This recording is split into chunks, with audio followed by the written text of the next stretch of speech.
আমির হাওলাদার অবশেষে পদ্মজাকে বিয়ের প্রস্তাব দিল। শেষ পর্যন্ত কি পদ্মজা রাজি হবে আমির হাওলাদারকে বিয়ে করতে, নাকি সে তার পুরনো প্রেমিক লিখন শাহর কাছে ফিরে যাবে, নাকি লিখন শাহ তাকে আর কোনোদিনই পাবে না? কি হবে? আজকের পর্বেই ফয়সালা হবে পদ্মজার কপালে কি আছে।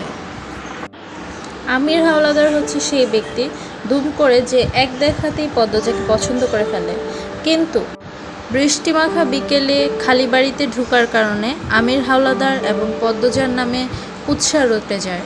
সেটা সলভ করতে যেয়ে অবশেষে আমির হাওলাদারের বাবা মজিদ মাতব্বর প্রস্তাব রাখে পদ্মজাকে নিজের ঘরের বউ করে নিতে, ছেলের বউ করে নিতে। শেষ পর্যন্ত কি তবে পদ্মজার মা হেমলতা এখানে বিয়ে দিবে পদ্মজাকে? কোথায় বিয়ে লেখা আছে পদ্মজার? চলুন জেনে আসি। আপনি শুনছেন আমি পদ্মজা, রোম্যান্টিক থ্রিলার উপন্যাস। লিখেছেন ইলমা বেহরোজ, আর সাথে আছি আমি ফাতেমাতুজ জোহরা। পর্ব 19। সূর্যের প্রখর তাপে সমস্ত প্রকৃতি যেন নির্জীব হয়ে উঠেছে। উপস্থিত সবার মধ্যে চাপা উত্তেজনা কাজ করছে। হারুন রশিদ নামক ধূর্ত মানুষগুলোর চোখ ছানা বড়া। মজিদ মাতব্বর দৃঢ় শান্ত কণ্ঠে বললেন, আপনারা চাইলে সময় নিতে পারেন। আজ এখানে। হেমলতা কথার মাঝখানে আটকে দিয়ে বললেন, আপনি বিয়ের তারিখ ঠিক করুন। মজিদ মাতব্বর প্রস্তাবের চেয়ে এই প্রস্তাবে হেমলতা রাজি হওয়াটা যেন কোলাহল মুহূর্তে দ্বিগুণ করে দিল। পদ্মজা হতবাক, বিস্ময়ে কিংকর্তব্য বিমূঢ়। মোর্শেদ বড় চোখ করে হেমলতার দিকে তাকিয়ে আছেন। আশপাশ থেকে ফিসফিসানি শব্দ ভেসে আসছে। মজিদ মাতব্বর মৃদু হাসলেন। এরপর আনন্দ সহিত সবাইকে বললেন, আগামী শুক্রবার আমার ছেলের সাথে মোর্শেদের বড় মেয়ের বিবাহ। আপনাদের সবার নিমন্ত্রণ রইল। কথা শেষ করে হেমলতার দিকে তাকিয়ে প্রশ্ন করলেন, 3 তারিখ ঠিক আছে? হেমলতা সম্মতি জানালেন। মোর্শেদ অবাকের চরম পর্যায়ে, কোনো কথা আসছে না তার মুখে। পদ্মজা ঢুক গিলে ব্যাপারটা হজম করে নিল। মুহিবের সাথে যখন তার বিয়ের ব্যাপারটি আলোচনা হলো, তখন সে ভারী অবাক হয়েছিল। লিখন শাহ নামে একটা মানুষকে তার বারবার মনে পড়ছে। এখন তেমন কিছুই হচ্ছে না আসলে। অনুভূতিগুলো ভোঁতা। যা হবার হবে, সেসব নিয়ে ভেবে লাভ নেই। বিচার সভা ভেঙে গেল। মজিদ মাতব্বর আলাদা করে মোর্শেদের সাথে কথা বলেন। তিনি আগামীকাল নিজ স্ত্রী এবং বাড়ির অন্যান্য বউদের নিয়ে পদ্মজাকে দেখতে আসবেন। মোর্শেদ হেমলতা সমস্বরে অনুমতি দিলেন।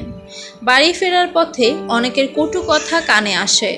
পদ্মজা আমির দুজনেরই চরিত্র খারাপ, এজন্যই বিয়ে হচ্ছে। মাতব্বর ক্ষমতাবান বলে পুরো ব্যাপারটা ঘুরিয়ে নিয়েছে, কিন্তু তলে তলে তো নিজেরা জানে তাদের ছেলে মেয়ে কেমন, তাই তাড়াতাড়ি বিয়ে দিতে যাচ্ছে। কেউ একজন খুব বিশ্রীভাবে পদ্মজাকে উদ্দেশ্য করে বলল, কে জানে, মনে কয় তো সেরি প্যাট বাঁধাইছে, রাইতে বাপ মারে দিয়ে পায়ে ধরাইয়া ঠিক করছে। পদ্মজার মন তিক্ত হয়ে ওঠে। হাঁটতে ভীষণ কষ্ট হচ্ছে। এত নোংরা মন্তব্য সহ্য করা খুব কঠিন। মিথ্যা অপবাদ চারিদিকে। বোরখার আড়ালে পদ্মজার চোখ দুটি ছলছল করে উঠল। খুব কাঁদতে ইচ্ছে হচ্ছে তার। হেমলতা পদ্মজার এক হাত শক্ত করে চেপে ধরেন। মানুষের ছায়া ছেড়ে ক্ষেতের রাস্তা দিয়ে যাওয়ার পথে তিনি বললেন, জীবন খুব ছোট।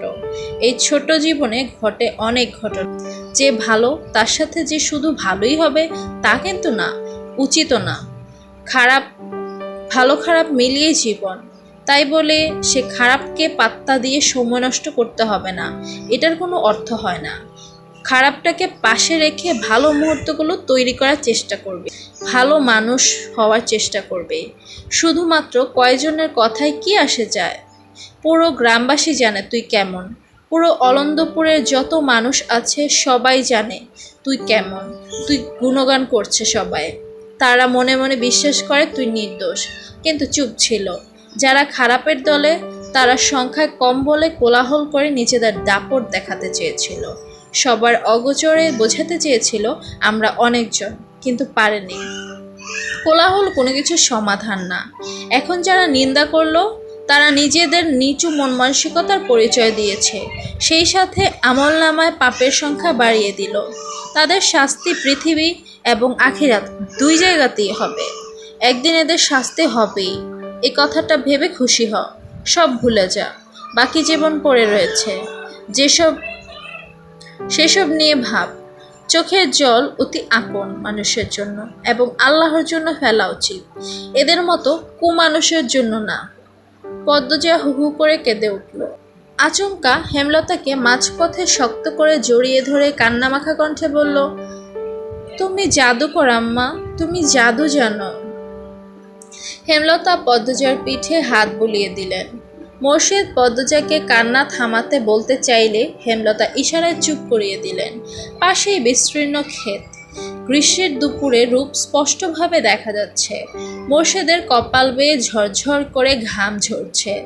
তার দৃষ্টি থমকে আছে হেমলতার দিকে। একটা অপ্রিয় সত্য সম্ভাবনার কথা মনে হতেই চোখ দুটি ছলছল করে উঠল। তিনি দ্রুত চোখ সরিয়ে বড় করে নিঃশ্বাস ফেলেন। জীবনের লীলা খেলায় তিনি নিঃস্ব। পদ্মজার কান্না থামার লক্ষণ নেই। হেমলতা ছদ্ম গাম্ভীর্যের সহিত বললেন, এত কাঁদলে কিন্তু মারব।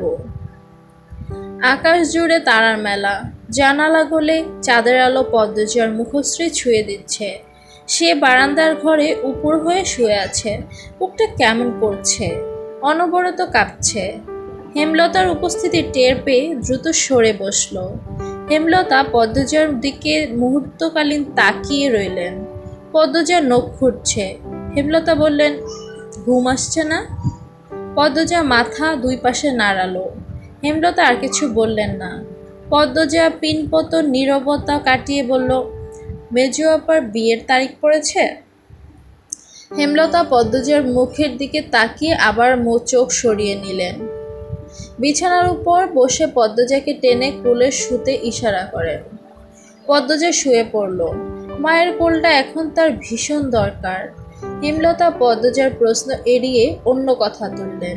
বললেন, আমি জানি না কোনো মা তার মেয়ের কাছে নিজের বিয়ে সম্পর্কে তো আলোচনা করেছে নাকি, কিন্তু আমি আমার বিয়ের গল্প তোকে বলতে চাই, শুনবি? পদ্মজা সায় দিল। হেমলতা পদ্মজাকে বিয়ের ব্যাপারে আগ্রহী করে তোলার জন্য অতীতে নিয়ে যান। সেদিন রাতে আব্বা এসেছে। 3 দিন পর আমার বিয়ে। আমি খুব অবাক হয়েছিলাম, কষ্ট হয়েছিল। আমি আরও পড়তে চেয়েছিলাম। এরপর শুনলাম যার সাথে আমার বিয়ে হচ্ছে তার পড়াশোনা নেই, জ্ঞানও যথেষ্ট কম, রকচটা লোক। এসব তথ্য জেনে রাগ মন খারাপ কিছুই হয়নি, ভয় হয়, না জানি কেমন হবে সংসার। বিয়ের দিন ঘনিয়ে এলো। তোর আব্বাকে তখন আমি দেখিনি। বিয়ের দিন আয়নায় প্রথম দেখি, কালো একটা মুখ, চোখ দুটি গভীর। কখনো না দেখা মানুষটাকে প্রথম দেখেই মনে হয় আমার সবচেয়ে আপন এই মানুষটা। সব ভয় কেটে গেল। বিদায়ের সময় সবাই বলছিল দুজনকে খুব মানিয়েছে, রাজজটক। আমাকে একজন হিন্দু দিদি বলেছিলেন, সাক্ষাৎ রাম সীতা। আটপাড়ায় যদি একজন 6 ফুট লম্বার মানুষ থাকে, সেটা শুধু তোদের আব্বা। বিয়ের পর জানতে পারি তোর আব্বাকে বিয়ে করার জন্য অনেক মেয়েই পাগল ছিল। নিজেকে খুব সৌভাগ্যবতী মনে হতো। অশিক্ষিত ভেবে নাক কুঁচকেছিলাম। সেই আমি তোর আব্বার জন্য দিনকে রাত, রাতকে দিন মানতে রাজি ছিলাম। এতটাই ভালোবাসা হয়ে গিয়েছিল তার প্রতি। তোর আব্বা ছুরি নিয়ে রক্তের আবদার করলে আমি আমার বুক পেতে দিতাম। পদ্মজা মাঝপথে আটকে দিয়ে বলল, তাও তো আব্বা তোমাকে ভালোবাসেনি আম্মা। হেমলতা হাসি উজ্জ্বল মুখটা নিভে গেল। অপ্রতিভ হয়ে উঠলেন। তিনি দৃষ্টি এলোমেলো রেখে বললেন, তাকে বিয়ে করতে বাধ্য করা হয়েছিল। পদ্মজা চুপ করে রইল। হেমলতাও নিশ্চুপ। দরজার পাশে মোর্শেদ বসেছিলেন, বিড়ি ফুঁকছিলেন। হেমলতার প্রতিটি কথা বুড়ো হয়ে যাওয়া মনটাকে দুমড়ে মুচড়ে দিল। তিনি বিড়ি নিয়ে বেরিয়ে যান চৌরাস্তার উদ্দেশ্যে। চৌরাস্তার পাশে একটা বড় ব্রিজ আছে। ব্রিজে দক্ষিণা হাওয়ায় তীব্রতা খুব বেশি। সেখানে এসে দাঁড়ান। ফেলে আসা জীবনের প্রতিটি পদক্ষেপ চোখ বুজে মনে করার চেষ্টা করেন। বেশ কিছুক্ষণ পর পদ্মজা বলল, আম্মা, প্রতিজ্ঞা করেছিলাম আর কোনো প্রশ্ন করব না, তবুও বলবো একদিন। পদ্মজা আর জিজ্ঞাসা করলো না। কোনোদিন বলবে। নিশ্চুপতার অবস্থানে ফিরে গেল। মুহূর্তকাল স্থির রেখে হেমলতা বললেন, পূর্ণা খুব কান্নাকাটি করে দেখলাম, মেয়েটা তো দুর্বল হলো কি করে? পদ্মজা হেমলতার এক হাত মুঠোয় নিয়ে আশ্বস্ত করল, আমি আছি আম্মা, সামলে নেব। ঘরে যা, রাত অনেক হয়েছে। পদ্মজা উঠে বসল, ওড়নাটা ভালো করে টেনে নিয়ে জুতা পরল, বেরিয়ে যাওয়ার জন্য পা বাড়ালো। হেমলতা বিছানার শেষ অংশ থেকে বালিশ টেনে নেন। বালিশের নিচে দুটো কাগজের ভাঁজ করা ছিল। হেমলতা হাত বাড়িয়ে কাগজগুলো নেন।